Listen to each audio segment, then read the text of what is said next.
రోజులుగా రోడ్డు మీద కూర్చుని జీతాలు పెంచమని అడుగుతుంటే యాజమాన్యం పట్టించుకోకపోవడం దారుణమని థర్మల్ కేంద్రం కార్మికులు వాపోతున్నారు. నెల్లూరు జిల్లా ముత్తుకూరు మండలం నేలటూరులోని ఓ ప్రైవేట్ థర్మల్ కేంద్రం ఎదుట కార్మికులు చేస్తున్న ఆందోళన 8వ రోజుకి చేరుకుంది.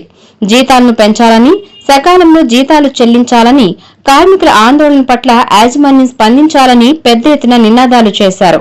ఈ సందర్భంగా సిపిఎం నెల్లూరు జిల్లా కమిటీ నాయకులు గడ్డం అంకయ్య మాట్లాడుతూ యాజమాన్యం స్పందించకపోతే పోరాటం ఉధృతం చేస్తామని హెచ్చరించారు. అనంతరం పలువురు కార్మికులు మీడియాతో మాట్లాడారు. ఈ కార్యక్రమంలో పలువురు సిఐటియు నాయకులు, కార్మికులు పాల్గొన్నారు.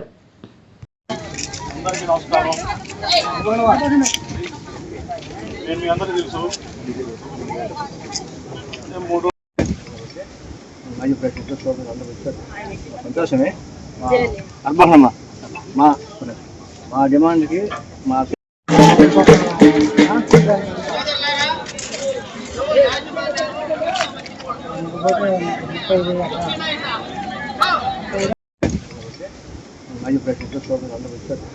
సంతోషమే అనుభవమ్మా మా డిమాండ్కి నమస్కారం.